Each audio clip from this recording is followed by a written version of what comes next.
Hey guys, my name is Jason, and this is an impromptu video out in the Moroccan desert of Agafay.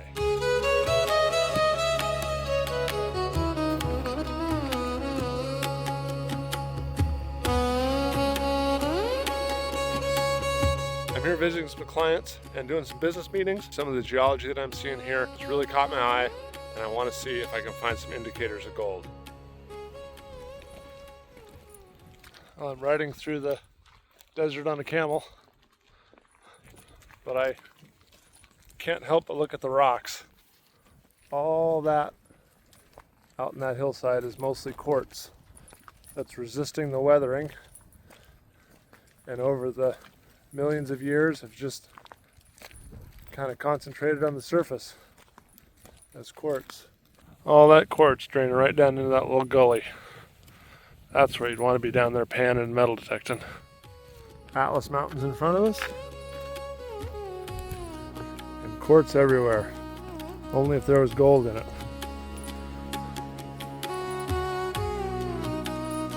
Agafay Desert. Now today I don't have any tools, I don't have a gold pan, I don't have a metal detector, I don't have anything to do any prospecting.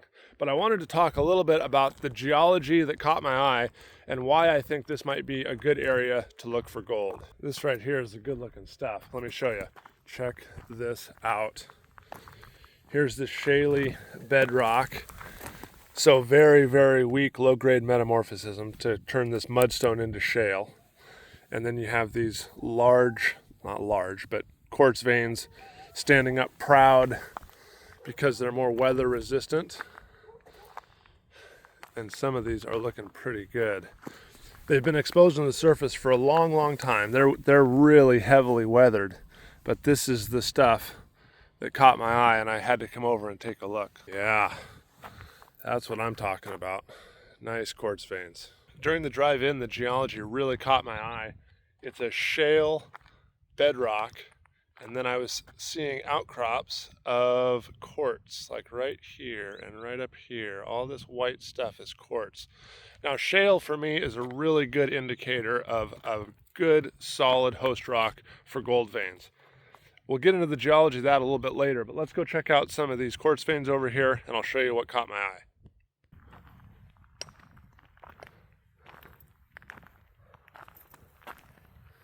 And this is the stuff we're looking for right here. Quartz veins right poking out of the bedrock. It's real weather resistant, so it stands up above the eroded shale on either side. And this is what you'd be looking for gold in. There's a nice little outcrop right here. So all around the hills here, all this gray rock is shale. And right here in front of us is a nice little quartz outcrop on the ridge. But what happens with shale is a lot of the high-grade gold deposits and gold belts that I've been to around the world are typically hosted in a shale like this, or a slate, or a higher grade metamorphic rock like phyllite, like my mine is in. And the idea is that all this was once a seafloor. Mud and silt and all sorts of fine-grained sediments. And all of these sediments contain minor amounts of gold and silver and other metals. And once that seafloor becomes buried and compressed, you have that metamorphism happening. You have fluids that are running through the rock, through all these little beds and all these little cracks in the rock.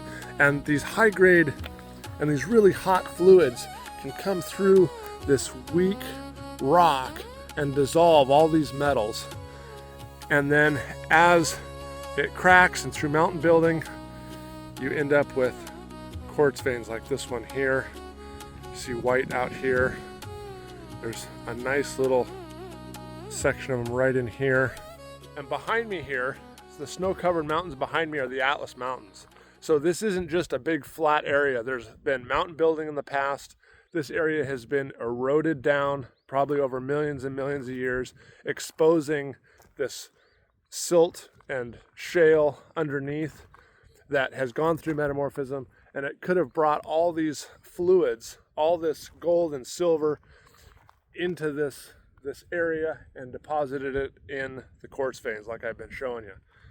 Now, we've talked about hard rock, but what I want to show you next is down in the bottom in some of these valleys, there's little streams that have been eroding and depositing material over millions of years, and that's where you'd be looking for free gold that's broken out of this stuff and gotten deposited down in the valleys. These desert environments are really cool because there's no plants, there's no overburden, it's just rock exposed on the surface, so it's really easy to see outcrops and float, and you can just read the rock like a book if you know what you're looking for. But I just got down into this wash here, and all the way down this hill, it's just exposed bedrock all the way down.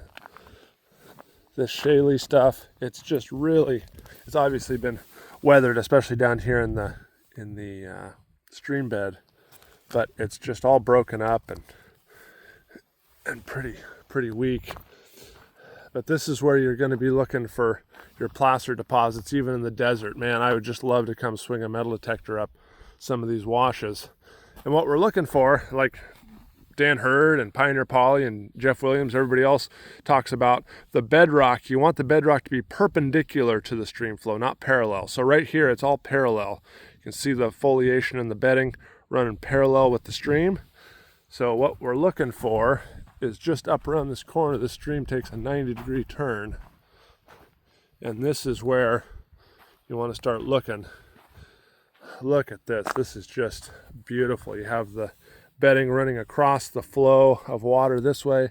It's a natural nugget trap and gold trap, and just imagine what you could find if you could dig down in some of these cracks running right perpendicular to the flow. The water comes right down this way, right down over these cracks, and it's just a natural sluice box right here. Man, I wish I had some tools. Here's the desert in a little bit different light. I came back in the evening, take a look, and it just looks like the moon, man. I mean, it's just, there's nothing growing out there.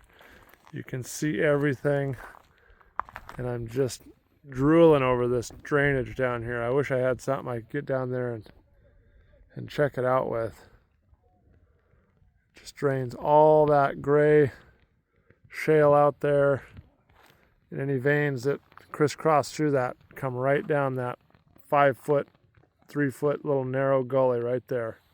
Here's a nice little quartz boulder I found, and looks like it's been weathered out. Some sulfides here all along the broken face here.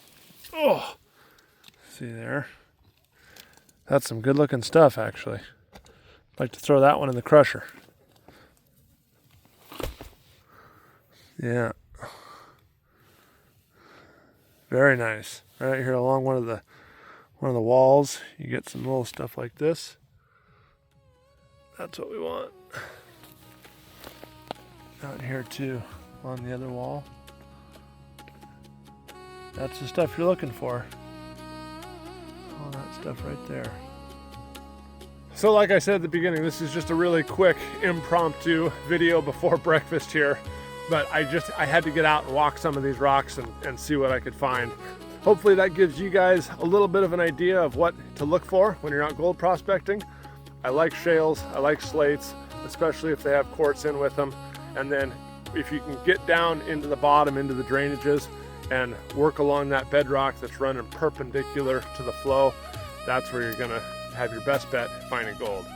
I have no idea if this area is known for gold or if there is gold here.